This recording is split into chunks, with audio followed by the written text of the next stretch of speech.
everybody, it's Mischievous Mel, live from ROCKwell UnScene Music Magazine, Tattoo.com, and I am on Shiprocked with the one and only Lacey Sturm. You've heard this shit before, haven't you? I just think you're so cool. Well, coming from you. To be you for a minute. Oh my god, I totally just got butterflies and blushed. Oh, Lacey called me cool. You're so cool. That's awesome. And you smell good. Oh, thank you. I used soap that today. last. Oh, good. Probably need to use them. I probably joke about this too much. People are always like, she's always talking about she stinks. Oh, no. You know what is... Okay, true fun story about that is we were doing Warp Tour and it was Young Guns. And I was so excited to sit by Gus because, I mean, come on, it's Gus, right? And I'm all, Gus, can I sit on the couch next to you and give you a hug? And he's like, I stink. You don't want to touch me. And I'm like, I mean, I understand it, but, you know. And I'm like, they can't smell you through the camera. Nobody cares. Then I sat down and I was like, shit, he was right. Sorry, Gus, you did smell. Well, I can Still had a pretty face. We all have those days. Yes, because you were talking about touring, so that's about touring. You are on the road a hell of a lot. I mean, I think we've seen you pretty much everywhere. And now we're seeing you. Are we in the Bermuda Triangle? Because I think that's. Oh, we're seeing Lacey in the Bermuda Triangle. I'm just following you. I really don't tour that much. Oh my God, I'm gonna blush again. No, honestly, we haven't really toured much. We've done a lot of festivals that you've been at, and we did do a tour with OTEP, and we did a headline run, and it was a lot of fun. And we continue to do like festivals here and there. We got to do Shiprocked, but at the beginning of the year, we decided to stay home for a while, and to me and my husband, we decided we needed some marriage counseling, which has been awesome. Because it's weird when you have a third party there listening. You're like, man, I sound like a jerk right now. Maybe I should rephrase that. It's a weird thing that happens when you have a third party. But it's been really good for us. And then now we're just so like grossly in love at times that my kids are like, Mom, Dad, stop kissing, romance kisses. Aww.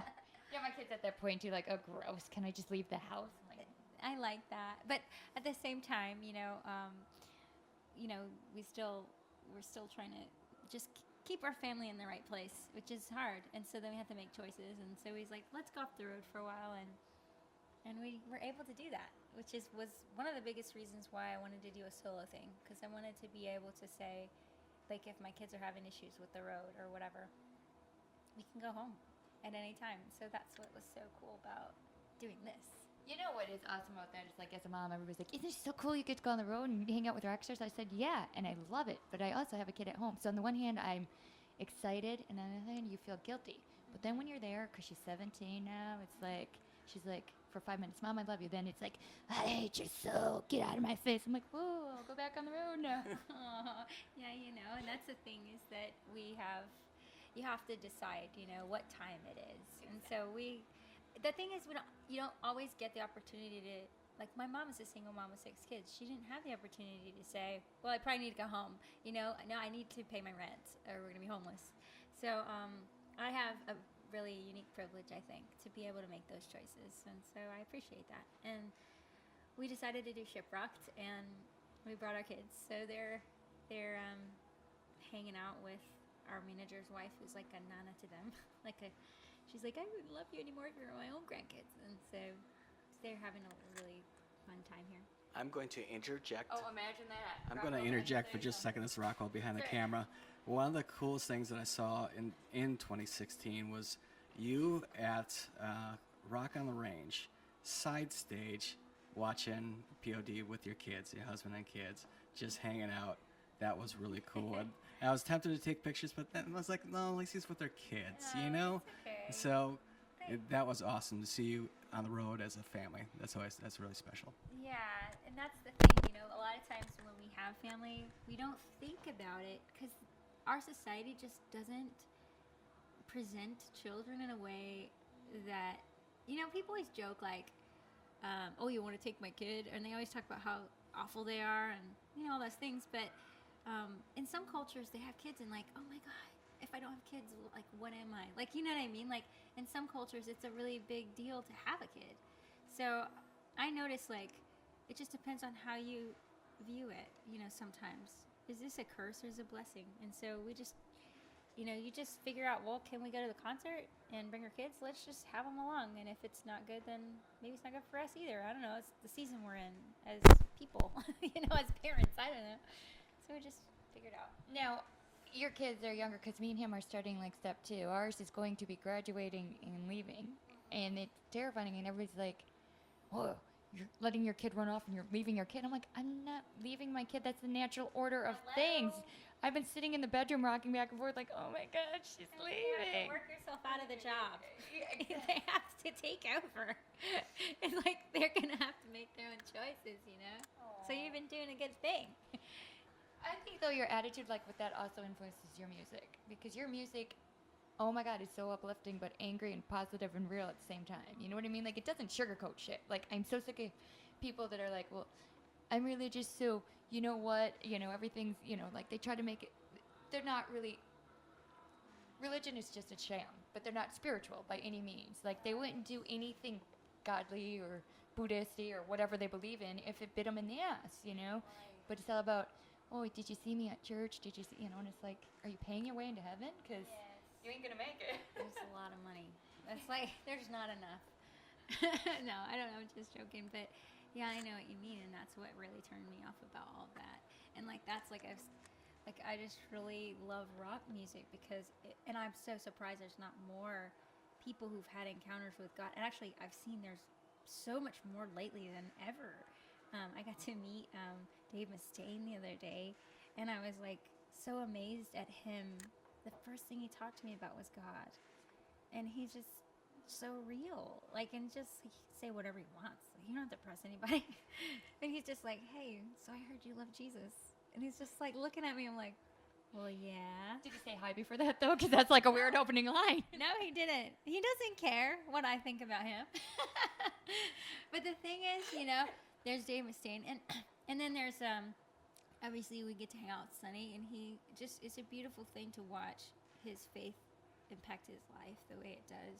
Looking at him and his wife. Like, I got to hang out with them. We went on a trip together, and his family, and just seeing his son, his relationship with his son, just how he just cares in a way that it's really dedicated and committed. And then, I just keep seeing this happen throughout the music industry. I talked to LJ from Seven Dust, and I wanted to do, because I remember I don't know if I talked to you about this, but the idea of doing a clothing line called Tattoo Alternative. We're still in the works with that. But I did an interview with LJ about the Tattoo Alternative, and I'm like, I want to do mainstream tattoos because I can talk to Christian artists about stuff, but I want people in the mainstream to connect with what we're doing. So I'm talking to LJ. I'm like, so tell me what you want your tattoo that means the most to you. And he's like, well, I have this one of Jesus right here. I'm like, okay, we can talk about Jesus. You know what I mean? I came here to talk about the mainstream, but apparently Jesus is mainstream. So, but that's you touching people. You know what I mean? Like, some people used to be like embarrassed to say, I'm religious, I believe in God. Mm-hmm. It used to be like a dirty thing. Mm-hmm. And now more people are like, you know what? Fuck it. I'm proud to say I like the baby Jesus. Yes. Can I say it like that? Yes.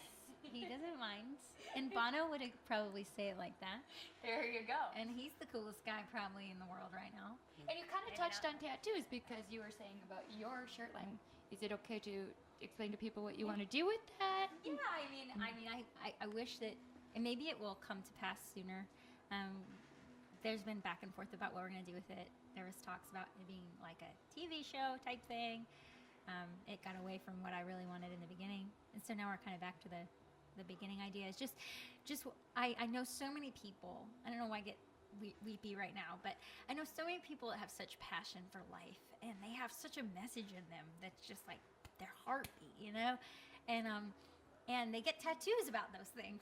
They're like, if I could say one thing to the world, I would say this, and I'm going to tattoo it on my body so that I can remember, and so I know so many artists and influencers, and I just want to talk to them so that, because a lot of the artists they haven't told that message in a direct way. They have the tattoos, and they have the songs that are sort of poetic and metaphorical, but can you just tell me what your tattoo means? And then can I buy something that reminds me of that so I can stay changed, And maybe I don't get a tattoo, so that's why it's tattoo alternative. But maybe I get like a dog tag or like a T-shirt or like something that reminds me every day to remember that powerful thing that's in your heart. Like I did an interview with Sean from Caesar, and he wanted to talk about his brother's death, suicide. And that, of course, I'm crying in the interview because suicide is my main crosshairs. Like I want people to know there's hope and that there's a purpose for their pain, and they can turn it into something glorious if they just believe and push through. There's light on the other side, and it can be so much greater, And so, like, for me to talk about his brother's suicide, his brother was on the road with him when we toured with him. So, like, I knew him. And I felt, when you see somebody when you know somebody who's gone through that, even if it's not your fault at all, you still think, what could I have done, Yeah. And so we talked about that, and I just thought, this is the kind of thing. If I could remember, this could be anybody. He was such a happy, philosophical guy to me, like he was the life of the party. He was always joking and really intelligent, really witty, and such a smart man. And to think that when you meet somebody who's like that, no matter what you think, they could be, that could be your only chance to be a light in their life, and to just look them in the eyes and just, let them know that listen to what they're saying and respond, And that's just, if I had that tattoo alternative piece, like if I had those dog tags on, I would remember that from JR, every day from Sean's brother. So anyway, Well, I love that idea, and hopefully someday, it's gonna happen. It's just a matter of when. So there you go. Okay, I receive that. It's gonna. I believe that. Because you are very passionate and you are very faithful, and it's gonna happen. I'm a true believer in that. Okay. Speaking of tattoos, now we saw you pre-lion and post-lion, but could you tell the group about the lion? Well, we've been talking a lot about faith stuff, and there is this scripture that says that the wicked run in 7 directions when no one's chasing them, and the righteous are as bold as a lion. And I really like that because it makes me remember that when my motives are pure, I don't have anything to worry about or fear. I just can stand up and be bold. Like if my motives are pure and I keep my heart pure, I don't have to worry about. I can just walk in with that boldness of like, I can be myself. I don't have to prove anything to anybody. I don't have to be anybody else. I don't have to fake it. I can just be me, and it makes me happy. And then Aslan, Narnia, he's a cool character. Makes me think of him. And you've got a lot of other beautiful ink. I know we've talked to you about your ink before, but any you want to showcase again? Oh, well, this has been really impactful lately, and that's why I got it in the first place, because I talked about me and my husband going through marriage counseling. This is Beulah, and it means that I got it when I was single, and I was like saying, to me, it means married in Hebrew, and to me it meant that my life source comes from my faith and God and me individually.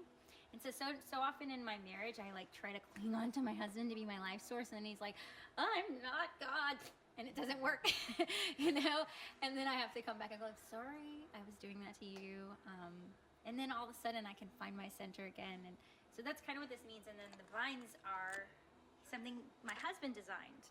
So this is something I got when I was single that made me realize I'm whole on my own as an individual. And then the vines are what comes after I know who I am. So the life comes from me being whole on my own. And then I can love him better, So it's been so good lately. And that's why you get tattoos. You want to remind yourself. But then there's all this time where you forget that's on your arm. And I'm like, what's wrong with you? Blah, blah, blah, blah. And then I'm like, oh, yeah. I'm okay on my own. I don't need you to be perfect. It's good. I love that, though. That's great. Are you getting any more anytime soon?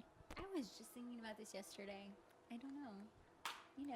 Tattoos. You always want another one. I feel you. It's like a potato chip. You can't have just one. Chocolate, whatever, I'm already planning mine, but wanted to do my hands. Somebody said no, but I'm going to finish out my sleeve here. I may do a bunch of different kinds of birds. I like... Birds are getting new meanings for me, different kinds of birds. So I have a raven already, and I'm thinking about getting others. I don't know. My husband has a bird, a stork, a pelican on his arm. Well, As long as you keep us posted here at ROCKwell UnScene and Tattoo.com, because, we're, not prying and nosy and, just leaning over your shoulder, but it's actually really awesome because those meanings that's the best description of what you just said. They remind you, they keep you straight, which is another reason why I think the alternative thing is going to take place. So, as always, thank you for sitting down with us, because I could talk to you for hours, but, I still might. We still got a few days on this cruise, so ship ain't that big. You can't hide that much. So thank you, Miss Lacey, and we will see you on stage soon. Hey, this is Lacey Sturm, and I'm going to rock Shiprocked 2017, and you are watching Tattoo.com.